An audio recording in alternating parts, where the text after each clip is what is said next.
Craig Ellis, David Williams, Jim Sandusky. It could be a rough night for the Tiger Cat secondary.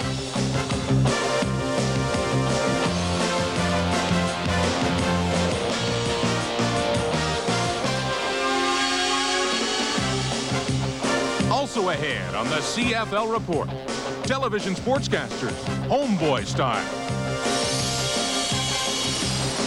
On the 55-yard line, is Joe the answer in Ottawa? And Calgary fans will go to great heights for their Stampeders. Those stories ahead on the CFL Report.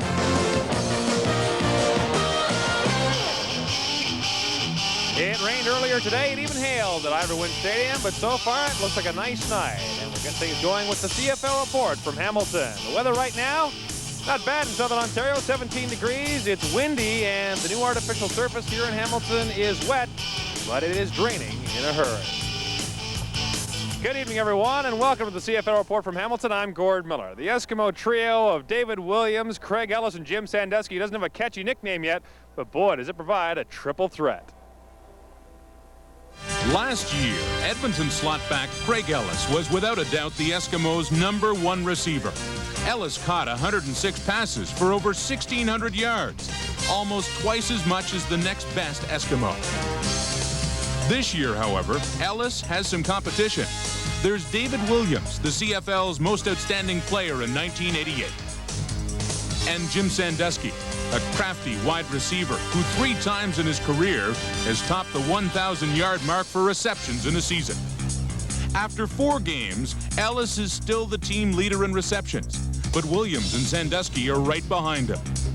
Williams may not have the award-winning year he had in 1988, but after a rough season with the struggling Ottawa Roughriders, he's happy just to be with a contender.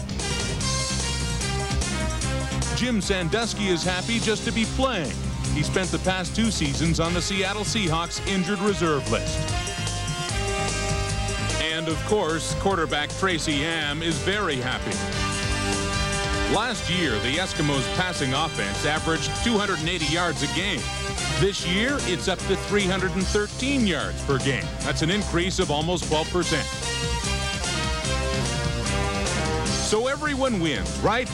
Well, at his current pace, Craig Ellis will finish the year with 86 receptions. That's 20 fewer than he had last season. Craig Ellis could be the league's best slotback, but he may not get the ball enough this year to prove it. Eskimo slotback Craig Ellis joins us now on the CFL Report. Craig, big numbers may be a problem for you this year because the Eskimos are spreading the ball around a little more. Well, I look back on last year, the last game that we played, Gord, and the big numbers really doesn't matter to me right now. What really matters, I've been playing in this league for so many years, and I don't have that great covering what they talk about. The Eskimo offense has really started to click, especially last week against Saskatchewan. Do you feel like things are starting to gel with the new head coach and some of the new faces? You know, looking back on last year, you know, the outside receivers that I had last year were 1 veteran. You know, we played half the season, and we had 2 rookies on the outside. And this year, I'm really blessed, and I'm really fortunate. It's almost like Christmas in July. So I think our offense is playing well just because of the 2-person we have on the outside. Can we look forward to bigger and better things as the season progresses? I tell you, with the addition of Jim Sandusky and Dave Williams, it just adds so much to our offense. But you can't leave out guys like Reggie Taylor. He wasn't there in the Grey Cup, and you know we got Blake Marsh who's starting to come of his own, showing the ability that he has, and you never can stop Tracy Ham. Tracy Ham is an unbelievable quarterback. You know he adds so much to an offense. You know he's almost like the sugar in a candy bar to us. Craig Ellis, thanks very much. Good luck tonight. No problem, Greg. Eskimo slotback Craig Ellis. Now for their pregame thoughts, let's go upstairs to John Wells and Leaf Petters. All right, Gord, unlike the Eskimo receivers, the Ticats' once great receivers have fallen on hard times. Case in point is Tony Champion. He's only played 1 game, 1 catch, 14 yards. Yeah, you know, I'd say it's safe to say that Hamilton is struggling, but, you know. So when they're struggling, you got to have the big gunners come through for you, and that's a guy like Tony Champion. You know, back in 1989, he caught 95 passes. That's the kind of performance they have to get from him tonight. When you're struggling, the big gunners have to come through, guys like Tony Champion. And that's what the Tiger Cats will need tonight. The big gunners will have to come through so they can get into the win column. Gord? All right, thanks very much. Gentlemen, look forward to your comments later on this evening. Leroy Blue was a 3-time All-Canadian when he played linebacker at Bishop's University, and he's a standout with the Eskimos as well. Tonight, meet Leroy Blue. Third-year linebacker Leroy Blue is playing in his 3rd CFL season. It's also the first season the 230-pound rush end has been inserted into the Eskimo starting lineup at the beginning of the year. So Blue deals with plenty of pressure on the field. Off the field, he's found a unique way of relaxing. In my spare time, I just like to lounge around, listen to music, maybe do a little sketching, just basically relax and get some rest. Sketching? Oh, yes. Of what? Oh, just still life things, you know, roses, all kinds of things like that. When did you get into that? Basically since high school. Basically done a little bit here and there. I'm not really seriously into it. It's just something I like doing in my spare time.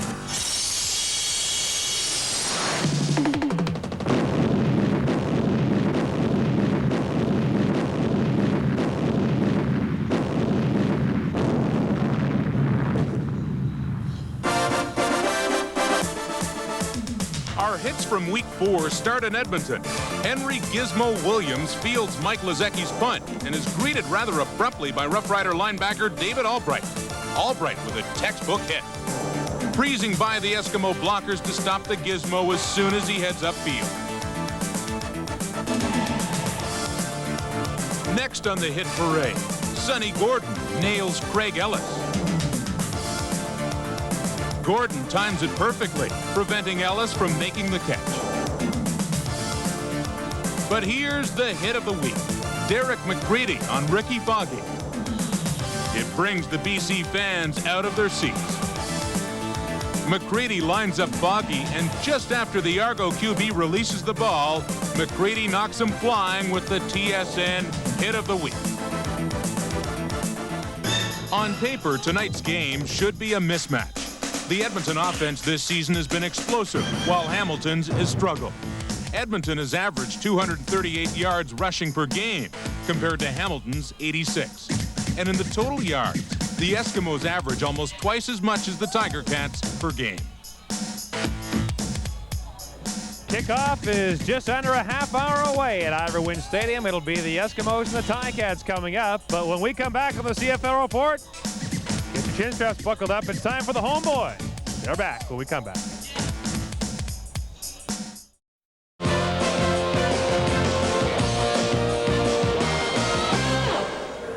If we win the toss, we defer.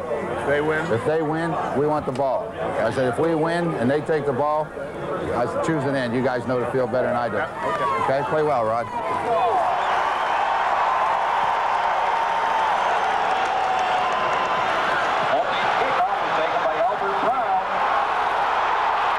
Just a little taste of 91 Repeat or Dare Tour on its way. Set the tone.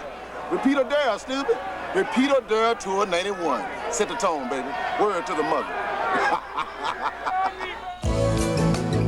Trivia time. Here's the first clue, and yes, always the toughest.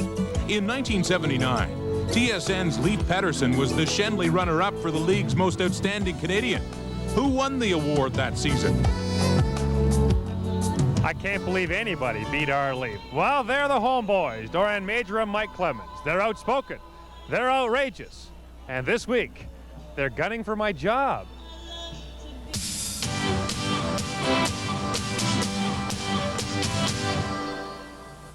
Hello, Benny Feelgood here. My partner Jerome Love is on special assignment, but that's right, we're back. This here is the Homeboys Report. Coming to you live, prime time, doing it like no one else can. Our top story of the day jets us all the way out to Saskatchewan, where it is rumored that all-star receiver Ray Elgard is considering a contract with the music group the Kentucky Headhunters. When asked about it, Ray would neither deny or verify the rumor, only said that he likes the clothes they wear. Speaking of rumors, it is rumored that Madonna, all-star Madonna, is considering marrying a CFL head coach. Yes, head coach Bob Obilovich of the BC Lions. When Bob was asked about it, he didn't want to comment, said that he was getting his things right for the game. But we asked Madonna what was the scoop, And she said, yo, it's something about the way he wears his hair. Makes me feel just like a virgin. I don't believe it. Hey, Jerome, you're just in time, baby. I heard you was on special assignment. Got a hot tip for us, a spicy tip for Benny, us. I've been out there working hard, but Working hard. I know you've been working, bro. I bro. got the financial news that's gonna rock this country. Money. For the next 24 hours, Box of Bird, yeah, you got it. Box of Bird is offering a special, buy one, get one free. And as if that wasn't enough, they also offering a trip for two to Penny's Perm Palace. Penny's Perm Right next door. Palace. It's right next door. Every working man's dream to feed your family and look good too. Look good you do at Penny's Perm Palace. I tell you what. Hey, bro. Hey, Benny, we better let them take this thing away to yo, Breeze, take some us to an editorial or something. Hey, Man, you know, I always take the big piece. Oh, you know I got to have the big piece. The R, let me kick my credentials. A young player born in South Central PA, home of the Steel Town. To make it big, I scored touchdowns. But I was lucky because I never did the hard time. I stayed in school and away from the drugs and crime. I'm not gonna lie, because I don't lie. I tell it like it is. Some even ask me why. I got a life. I don't have to go back. Wake up, you fools living on a fast track. Ask the R, drugs ain't no kiddie game. You don't know the R? Ragib is his first name. Beware the crowd, they'll tie you tight. You'll lose your dreams and all your goals overnight. So heed my words and don't be a fool. Life is more than a good time after school. Have a dream and a master plan. Stay clear of drugs and your life will be just grand. The R saying peace out with my boy Mike and Quincy. Later.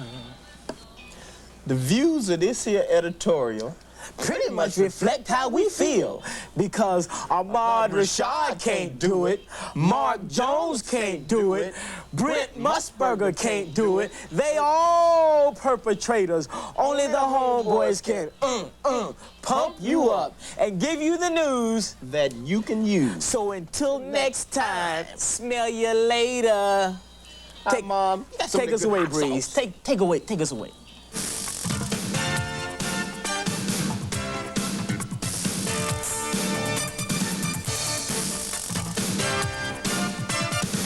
The 55-yard line with brand new turf at Iverwin Stadium, and the logo isn't here anymore. Back in the old days, Leif Pettersson did not like to catch passes here in the center of the field because that logo was hard and it hurt when you fell on it, right, Leafy? Sure it hurt, Johnny. I mean, yeah. I used to catch all my passes over there, way away from that nasty little spot, and of course, way away from the heavy traffic. All right, let's get to football in the 90s. Joe Farragelli, the new coach of the Ottawa Rough Riders. Is this the correct move? Well, you know, in the short term, I think it's a great move. They were an uptight football team. You know, how about this? Here's Papa Joe with the new kind of Zubaz shorts and all that stuff. And so he looks good. The team looked good the other night. I mean, I think I saw 3 or 4 guys actually smile throughout the game. I mean, they were not smiling a month ago with Steve Goldman. Now, Steve, hey, I like you, pal. You're a nice guy, but you had those guys uptight. I mean, they're having fun now. Short term, good. Long term, I don't know. Long term for the league. Are we talking expansion? Does the league have to go to Portland and Detroit and whoever else in the States is interested? Well, I'm glad you asked me that. You know, I've been a nationalist for so long. I mean, save the CFL. This is great. Let's get back in Montreal. Heck with Montreal. Heck with Halifax. Who cares? Let's go south. I mean, there are guys down there that want to spend some money. They want to be a part of our league. I mean, CFL, North-South Division. Lots of money coming in. Some owners with some bucks down there. Heck, it only costs you $5 million to get involved in this league. It's a great move. John Candy, I'm with you, pal. Murray Pezim, I'm with you too, believe it or not. I think it's a great move. Let's go south. What about the Tiger Cats in Detroit? That's a nice ring to it. Detroit Tiger Cats. You would take your old Tiger Cats and move them to Detroit? I would get them out of here so fast. Look at this place, 11,000 people. It's a disgrace. Calgary the other night, 31. Saskatchewan, 27. BC, 53. 11 here. I mean, you people should be ashamed of yourselves. Get down to Detroit. All right. That's the way you see it. Leif Pettersson, a couple of minutes on the 55-yard line, where he was famous at one point in time and used to make the odd catch. Oh, the odd catch. Oh! Hey, that was a great throw. Who threw him that ball? Not this guy. He's hungry for a win, and his Ticats are coming up next. And when the CFL report returns, we'll give you a bird's eye view of attendance in Calgary. Stay with us.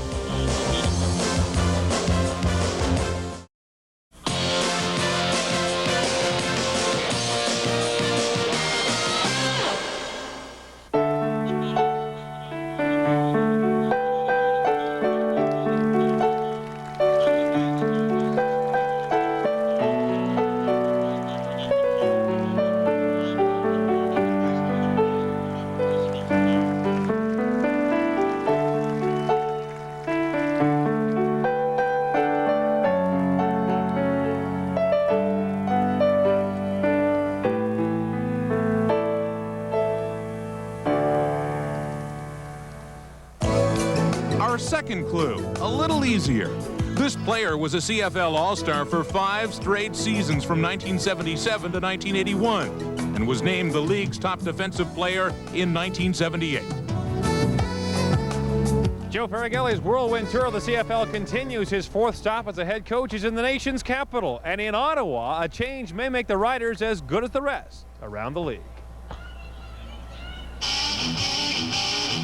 Thursday night in Ottawa, Joe Faragelli made his debut as the head coach of the Rough Riders, and his defense rose to the occasion with early pressure on quarterback Tom Burgess. And the pressure paid off. Burgess picked off by Jeff Jackson as the Winnipeg offense had difficulty getting rolling against the then winless Ottawa Rough Riders. Damon Allen, meantime, had a great night, hooked up with Jock Climie, and his effort typical of Ottawa's on the night. Climie fights his way into the end zone, giving Ottawa its first victory of the season. Final count, 41-31. Joe Faragelli gets soaked, and Ottawa fans quench their thirst for a victory this season. In Calgary, was it a bird? Was it a plane? What exactly was that over McMahon Stadium? It was a radio disc jockey who said he wouldn't come down until the Calgary Stampeders drew more than 30,000 fans to a home game.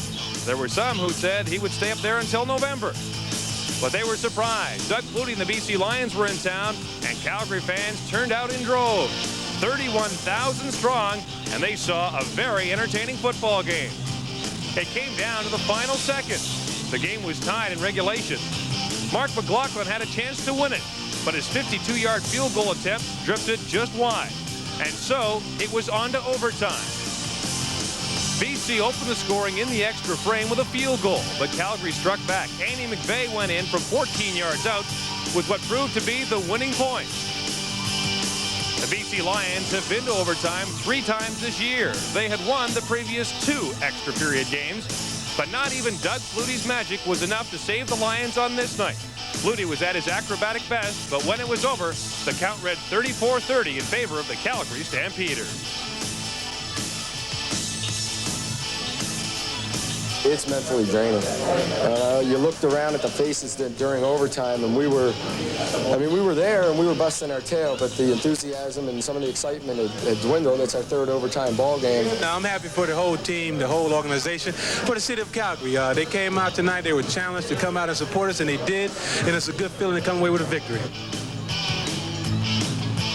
Last night at Taylor Field in Regina, Ricky Foggy scored this touchdown on the final play of the first half to give the Toronto Argonauts the lead over the hometown Saskatchewan Roughriders. The highlight of this game was the effort of Willis Jaycox in the 4th quarter. Jaycox, the CFL's leader in all-purpose yards, took this Hank Olisic punt up the field, broke some tackles, and went 108 yards for the touchdown. A big night for Jaycox, and more importantly, the touchdown got the Saskatchewan Roughriders right back in the football game. The standings in the East show the Toronto Argos leading the way still at 4-1 despite their first loss of the season. The struggling Winnipeg Blue Bombers are at 2-3. In the West, the Calgary Stampeders are off to their best start since their Grey Cup championship season of 1971. The blooper from last week comes from the game at Commonwealth Stadium in Edmonton. Ray McAreedy, trying to punt, slips on the wet grass at Commonwealth Stadium. McAreedy twisted his ankle, but it turned out the most injured thing on this play was McAreedy's pride.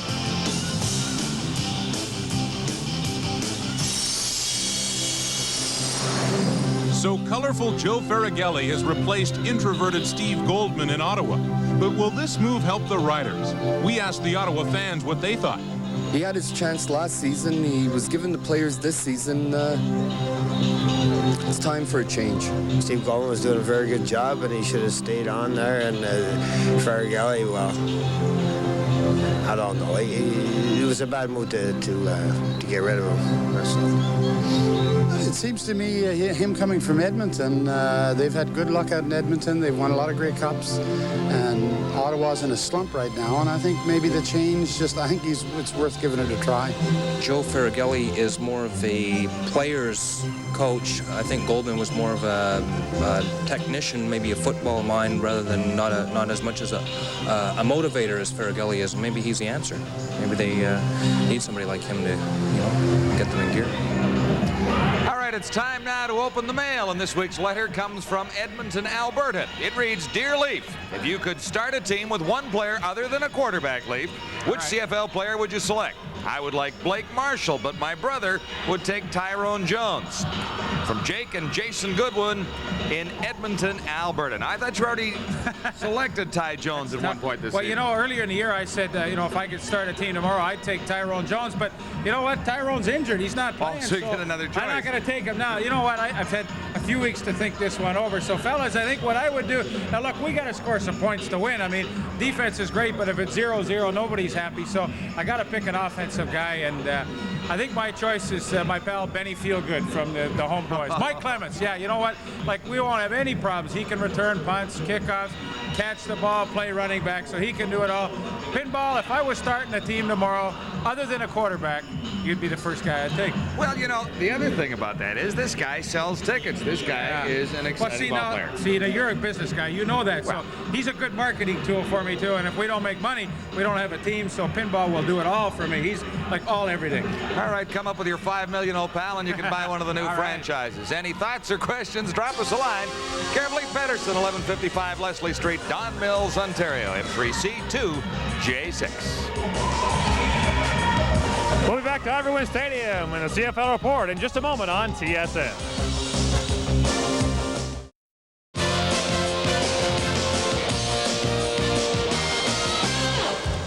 Our play of the week from Week 4 comes from last Thursday's game in BC between the Argos and the Lions.